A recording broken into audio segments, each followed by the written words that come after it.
গল্পের শুরুতে আমরা একটা ঘন জঙ্গলের মাঝখানে একটা কাঠের বাড়ি দেখতে পাই। এই বাড়িতে তিনজন মানুষ থাকে, মা, নর্মা আর তার দুই ছেলে স্যাম আর নোলান। বাইরের দুনিয়ার সাথে এদের কোনো যোগাযোগ নেই। আসলে আজ থেকে কয়েক বছর আগে দুনিয়ায় একটা ইভিল হামলা করেছিল।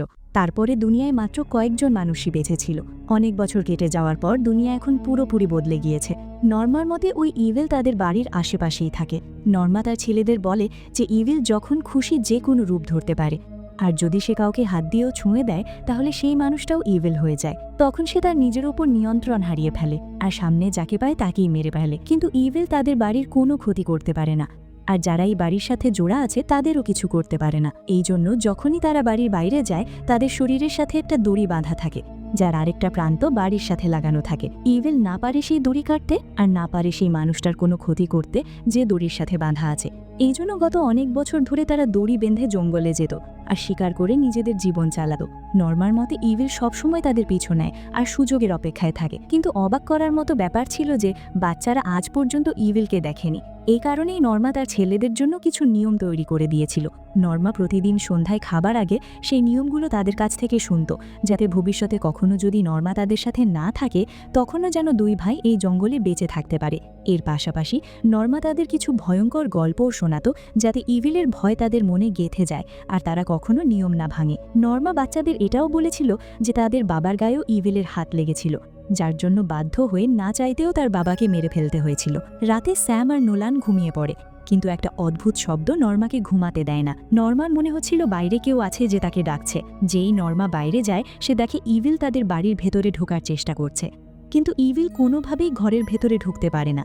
এই জন্য নর্মা একটুও ভয় পায় না, কারণ এইটা নর্মার কাছে এখন একেবারে নর্মাল হয়ে গিয়েছে। পরের দিন সকালে তারা শিকারের জন্য জঙ্গলে যায়। সেখানে তারা যা কিছু পেত সেটাই শিকার করত। সেটা পোকামাকড়, সাপ বা ব্যাঙও হতে পারত। এখানে একটা জিনিস আমরা জানতে পারি, দুই ভাই তাদের মাকে খুব ভালোবাসত। স্যাম সবসময় তার মায়ের কথা মানত, আর তার মায়ের উপর তার বিশ্বাস ছিল যে তিনি যা কিছু বলেন সব সত্যি। কিন্তু নোলানের মনে হতো ইভিল বলে কিছু নেই। এই কারণে নোলান মাঝে মাঝে দরকার পড়লে নিয়মগুলো ভেঙেও দিত।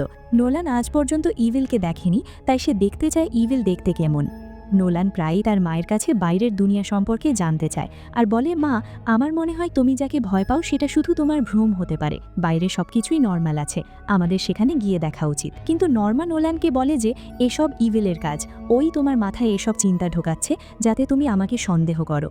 ইভিল চায় আমাদের মধ্যে থেকে কেউ যেন দড়ি ছাড়া বাইরে যায় আর সে তাকে শিকার করতে পারে। পরের দিন সকালে শিকার করতে গিয়ে নোলান একটা গাছের ওপর থেকে কিছু পাখির ডিম পায়। যখন সে ডিমগুলো নিচ্ছিল তখন একটা ডিম নিচে পড়ে যায়। নোলানের দড়িটা অত লম্বা ছিল না যে সে ডিম পর্যন্ত পৌঁছাতে পারে। এখন যদি নোলানের ডিমটা দরকার হয় তাহলে তাকে দড়ি খুলে সেখানে যেতে হবে। নোলান যেই এটা করতেই যাবে তখনই স্যাম এসে তাকে থামিয়ে দেয়। স্যাম বলে, দড়ি খুললেই ইভিল তোমার উপর হামলা করে তোমাকে মেরে ফেলবে, এর চেয়ে ভালো হয় আমরা চুপচাপ বাড়ি ফিরে যাই। নোলান প্রথমে কিছু বলে না, কিন্তু বাড়ি ফেরার সময় রাগে স্যামের দড়ির উপর পা রেখে দেয়। এতে স্যাম পিছলে নিচে পড়ে যায় আর তার দড়ি খুলে যায়। নিচে পড়ার সাথে সাথে স্যামের পা একটা গাছের ডালে ফেসে যায়। নোলান এখন স্যামকে সাহায্য করতে পারে না, কারণ তার দড়ি ছোট, তাই সে তার মাকে ডাকার জন্য ছিটি বাজায়। নর্মা ছিটির শব্দ শুনে ভয় পেয়ে যায় আর দৌড়ে তার ছেলেদের দিকে যেতে থাকে। কিন্তু সমস্যাটা ছিল যে নর্মার দড়িও সেখানে পৌঁছতে পারে না। নর্মা এখন তার ছেলেদের বাঁচানোর জন্য দ্রুত নিজের দড়িটা খুলে ফেলে আর দুই ভাইকেই বাঁচিয়ে ওপরে তুলে আনে। ঠিক তখনই আমরা ইভিলকে দেখি যে একটা বুড়ো মহিলার রূপ ধরে তাদের কাছে আসে। মহিলাটির সাপের মতো জিহ্বা ছিল আর তাকে দেখতে খুব ভয়ঙ্কর লাগছিল। কিন্তু ভালো খবর ছিল যে মহিলাটি আসার আগেই নর্মা নিজের সাথে সাথে তার ছেলেদেরও দড়ি দিয়ে বেঁধে ফেলেছিল। নর্মা ইভিলকে দেখতে পাচ্ছিল, কিন্তু বাচ্চারা তাকে দেখতে পাচ্ছিল না। কিন্তু বাচ্চাদের আর ওই মহিলার ভয় দেখে আমরা বুঝতে পারি যে ইভিল তাদের কাছেই আছে। কোনোভাবে তারা নিজেদের জীবন বাঁচিয়ে বাড়িতে চলে আসে।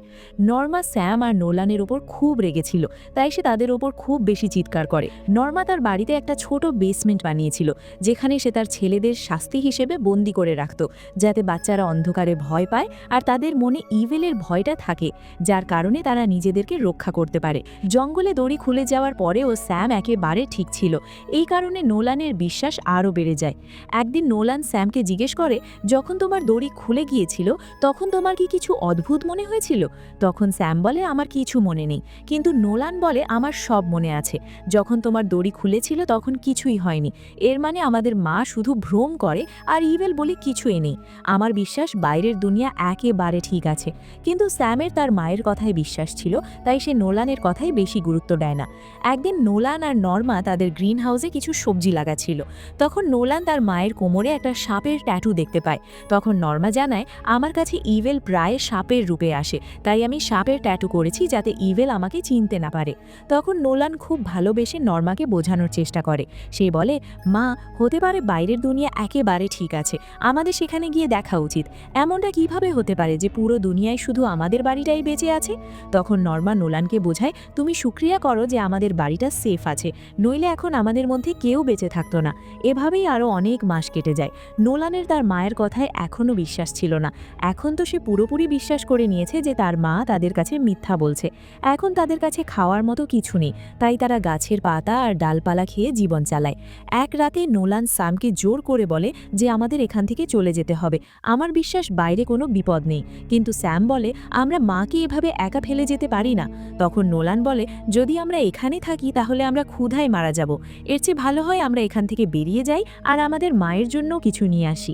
এখনই দুজনের সব কথা নর্মা বাইরে দাঁড়িয়ে শুনছিল। পরের দিন সকালে নর্মা তার ছেলেদের একটা পুরনো ক্যামেরার কিছু ছবি দেখায়। এরপর নর্মা নিজের সাথে সাথে তার ছেলেদেরও একটা ছবি তোলে, কারণ তারও মনে হচ্ছিল যে এখন তার ছেলেরা তাকে ছেড়ে চলে যাবে। নর্মা বলে, আমাদের কাছে এখন খাবার মতো কিছুই নেই, এই কারণে আমাদের এখন না চাইতেও আমাদের কুকুরটাকে মেরে ফেলতে হবে। কুকুরটাকে মারলে তারা 1 মাসের খাবার পেতে পারে। কিন্তু নোলান তার কুকুর টমকে খুব ভালোবাসত, সে যে কোনোভাবে তাকে বাঁচাতে চেয়েছিল। তাই নোলান এটা করতে সোজা অস্বীকার করে যে আমরা এমনটা করব না। তখন নর্মা বলে, আমার তো মনে হয় তোমার ওপরও ইভেলের প্রভাব পড়তে শুরু করেছে। ওই তোমাকে আমাদের বিরুদ্ধে করছে যাতে সে আমাদের আলাদা আলাদা করে মেরে ফেলতে পারে। নোলান বারবার মানা করা সত্ত্বেও নর্মা তার কথা শোনে না আর টমকে নিয়ে গ্রিন হাউসে চলে যায়। নর্মা ক্রসবো নিয়ে টমকে যেই মারতে যাবে তখনই নোলান সেখানে চলে আসে। নোলান গ্রিন হাউসের দরজা বাইরে থেকে লক করে দেয় আর মাকে বলে, আমি আপনাকে এটা করতে দেব না, এখানে কোনো ইভিল নেই, আপনাকে এই কথাটা মেনে নিতে হবে। তখনই নোলান নর্মার দড়িটা কেটে দেয়। হঠাৎ ইভিল নর্মার মায়ের রূপে তার সামনে চলে আসে। ইভিল এখন ধীরে ধীরে তার দিকে এগিয়ে আসতে থাকে। নর্মা ইভিলের হাতে মরে ইভিল হতে চাইছিল না, তাই সে পিছন থেকে একটা আয়না ভেঙে নিজের গলা কেটে দেয় আর সেখানেই নর্মার মৃত্যু হয়। স্যাম দেখতে পায় যে নোলান মায়ের দড়ি কেটে দিয়েছিল, তাই সে দৌড়ে মায়ের দিকে যায়, কিন্তু ততক্ষণে অনেক দেরি হয়ে গিয়েছে। স্যাম তার মাকে মৃত দেখে ভেতরে ভেতরে ভেঙে পড়ে, সে খুব বেশি কাঁদে। এখন নোলানও বুঝতে পারছিল যে তার একটা অনেক বড় ভুল হয়ে গিয়েছে, তার কারণে তার মা এখন এই দুনিয়ায় নেই। নোলানেরও এখন বিশ্বাস হয়েছে যে সত্যি ইভিল কতটা ভয়ঙ্কর, সে আমাদের মাকে মেরে ফেলেছে। স্যামের মায়ের মৃত্যুর পর স্যাম খুব বেশি অসুস্থ হয়ে পড়ে, কারণ তাদের খেয়াল রাখার মতো এখন আর কেউ ছিল না, তাদের কাছে এখন খাবারও ছিল না, অর্থাৎ তাদের বেঁচে থাকা আরও বেশি কঠিন হয়ে গিয়েছিল। একদিন স্যাম অসুস্থ থাকার কারণে বাড়িতেই ছিল, তাই নোলান একা শিকারের জন্য জঙ্গলে চলে যায়। এগিয়ে যেতে যেতে নোলান একটা রাস্তা দেখতে পায়। তখন নোলান সাহায্যের জন্য চিৎকার করে, যাতে হয়তো কেউ এখানে থাকলে তাদের সাহায্য করতে পারে, কিন্তু অনেকক্ষণ পর্যন্ত সেখানে কেউ আসে না। এই কারণে নোলান হতাশ হয়ে বাড়ি ফিরে যেতে থাকে। নোলান বাড়ির ভেতরে যেই ঢুকতে যাবে তখনই সে কারো আওয়াজ শুনতে পায়। সেখানে একজন মানুষ আসে আর নোলানকে বলে, আমি রাস্তা দিয়ে যাচ্ছিলাম, তখনই তোমার আওয়াজ শুনলাম, তুমি সাহায্যের জন্য ডাকছিলে, তুমি কি ঠিক আছো? নোলানের মনে হয় এটা ইভিল যে একজন মানুষের রূপে তাকে বোকা বানানোর চেষ্টা করছে। তখনই অসুস্থ অবস্থায় স্যাম তার মায়ের ক্রসবো নিয়ে বাইরে আসে আর মানুষটির দিকে পয়েন্ট করে। মানুষটি বোঝানোর চেষ্টা করে যে আমি তো তোমাদের সাহায্য করার জন্য এখানে এসেছি, যদি তোমাদের সাহায্য না লাগে তাহলে আমি চুপচাপ এখান থেকে চলে যাচ্ছি। যেই সেই মানুষটি সেখান থেকে চলে যেতে চাচ্ছিল তখনই স্যাম তার উপর ক্রসবো চালিয়ে দেয়, যার কারণে মানুষটি খুব বেশি আঘাত পায়। মানুষটি হামাগুড়ি দিতে দিতে জঙ্গলে চলে যায়। নোলান মানুষটির কাছে একটা ব্যাগ দেখতে পায়, তাই সে জঙ্গলে তার পিছনে যায়। মানুষটি তার শেষ নিঃশ্বাস নিতে নিতে সাহায্যের জন্য কল করে দেয়। নোলান দ্রুত মানুষটির কাছ থেকে ব্যাগটা ছিনিয়ে নিয়ে বাড়িতে চলে আসে, যার মধ্যে তারা অনেক খাবার পেয়ে যায়। এই ঘটনা থেকে তাদের আফসোস হয় যে তারা একজন নির্দোষ মানুষকে মেরে ফেলেছে। যাই হোক, অনেকদিন পর তারা খাবার পেল, তাই তারা দুজনেই খাবারের ওপর ঝাঁপিয়ে পড়ে। রাতে তারা একটা বাচ্চা মেয়ের আওয়াজ শুনতে পায়। মেয়েটি তাদের জানায়, আমার বাবা কারো সাহায্যের জন্য জঙ্গলে এসেছিলেন, কিন্তু অনেক ঘন্টা কেটে যাওয়ার পরেও তিনি ফেরেননি। স্যাম মেয়েটিকে সব সত্যি বলে দেয়, আমার মনে হয়েছিল সে একজন ইভিল, তাই আমি ভুল করে তার উপর ক্রসবো চালিয়ে তাকে মেরে ফেলেছি। এটা শুনে মেয়েটি খুব বেশি ভয় পেয়ে যায় আর সেখান থেকে দৌড়ে পালাতে থাকে। স্যামও এখন মেয়েটির পিছু নেয়, কিন্তু একটু দূরে যাওয়ার পরেই স্যামের মনে হয় যে সে জঙ্গলে একেবারে একা। তখনই সে তার আশেপাশে ইভিলকে দেখতে পায় আর দৃশ্যটা এখানে কেটে যায়। আর আমরা নোলানকে দেখি যে স্যামকে খোঁজার জন্য জঙ্গলে যায়। নোলানের এমনটা মনে হয় যে ইভিল স্যামকে নিজের দখলে নিয়ে নিয়েছে। অনেকক্ষণ স্যামকে খোঁজার পর যখন নোলান স্যামকে পায় না, তখন হতাশ হয়ে নোলান বাড়ি ফিরে আসে। তখনই সে স্যামকে দেখতে পায় যে একপাশে মুখ করে মনমরা হয়ে বসেছিল। স্যাম নোলানকে মারার চেষ্টা করে আর দেখতে দেখতে বাড়িতেও আগুন লাগিয়ে দেয়। স্যাম নোলানকে ভেতরেই লক করে দিয়েছিল। তখনই সে বাড়ির বেসমেন্টে চলে যায়। পুরো বাড়ি আগুনে জ্বলে ছাই হয়ে যায়। একটু পরেই রেস্কিউ টিমের লোকজনও সেখানে চলে আসে। বেসমেন্টে থাকার কারণে নোলানের জীবন বেঁচে যায়। নোলান যা বলছিল সেটা একেবারে সত্যি ছিল।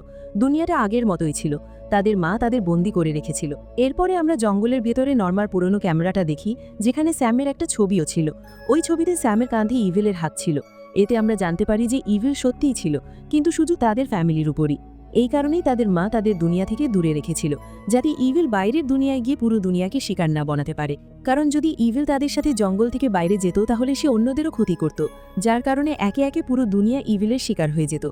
কিন্তু এখন স্যামের সাথে ইভিলও জঙ্গল থেকে বাইরে চলে গেছে, তাই হয়তো এখন ইভিল বাইরের দুনিয়ারও ক্ষতি করবে। আর এই বলেই মুভিটা এখানেই শেষ হয়ে যায়। ভিডিওটি ভালো লেগে থাকলে একটি লাইক দিতে ভুলবেন না। তো দেখা হবে অন্য কোনো গল্পে। সে পর্যন্ত ভালো থাকুন, সুস্থ থাকুন সবাই। আজকের মতো বিদায়।